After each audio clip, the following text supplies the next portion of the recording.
Okay, let's jump right in.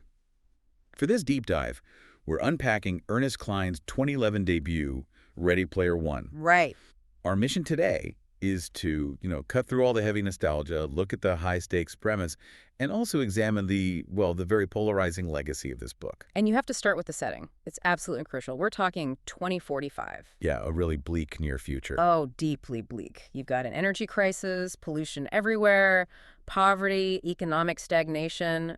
So humanity has pretty much checked out. Right, they've escaped. They've escaped into the OASIS, the ontologically anthropocentric sensory immersive simulation. That name is quite a mouthful, but the anthropocentric part, it being centered on humanity, that tells you everything. People are just desperate for meaning. Exactly, and this virtual reality gives it to them. And it's more than just an escape, isn't it? The currency in the game is actually more stable than real money. It is. So when the creator, this eccentric genius James Halliday, dies, he leaves behind this video, an announcement. It's the ultimate treasure hunt. A hunt for 3 hidden keys. And if you find them, you get control over his multi-trillion-dollar company and the entire virtual universe. It's just a brilliant premise, and it's rooted entirely in his personal obsessions. The 1980s. Yes. 80s, pop culture, video games, trivia. So the hunters, they call themselves gunters, short for egg hunters, they have to be masters of Halliday's very specific niche. And that brings us to our protagonist, Wade Watts, Mm. or Parzival online. Right. He's an 18-year-old orphan living in total poverty in the Oklahoma City stacks. But he is an absolute master of this stuff. And he's the one who finally cracks the first clue.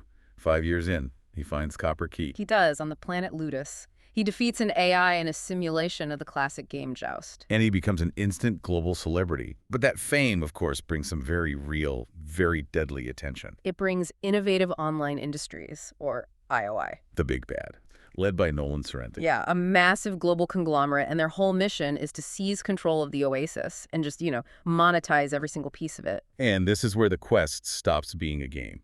Completely. IOI has thousands of employees just hunting for the egg, and they do not play fair at all. When Wade refuses to work for them, they find him in the real world. They bomb his trailer stack. They do, and they kill his aunt. Later in the book, another gunter, Dado, is actually murdered by them. So the stakes are literally life and death. The line between the OASIS and reality just gets terrifyingly thin. It forces the gunters deeper into their online anonymity. It's how they survive. But that anonymity also sets up, these huge identity reveals later on. Let's talk about that, about his core group of allies. Well, Wade's best friend and rival is Each. And his avatar is this athletic white male. But in reality. In reality, Each is Helen Harris, a heavy-set African-American lesbian, and a complete contrast.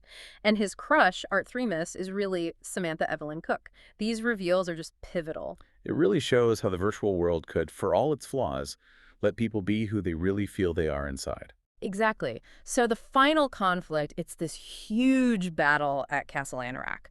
And Wade wins, but the way he wins is such a piece of meta commentary on Halliday's whole mindset. It's all about mastering the details, right? Absolute mastery. First, Wade has a quarter he uses for an extra life after IOI detonates this bomb that kills almost every other avatar. And he won that quarter by playing a perfect game of Pac-Man. An almost impossible feat.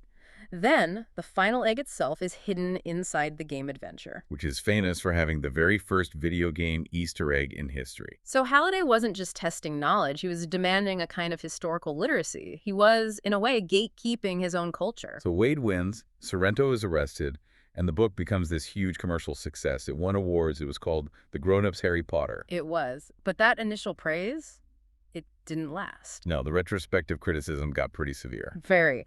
The backlash really centered on this feeling that the book celebrated a specific, almost entitled kind of fandom, this toxic gatekeeping culture. Which tied into the online culture wars of the mid-2010s. It really did. Critics started calling the rating juvenile and the protagonist a kind of nice guy trope. So you ended up with this deep split between fans who just loved the nostalgic fun and critics who felt it was celebrating the worst parts of that culture. Despite all that controversy, though, the story ends with Wade meeting Samantha in real life And it closes on this really provocative final thought. It does. It says, for the first time in a very long time, Wade had no desire to log back into the Oasis. Which leaves a huge question for you, the listener. If the Oasis was built as an escape from a dying world, does the real victory lie in finally fixing that virtual universe, or in finally finding something real, something worth valuing, in the broken reality outside of it?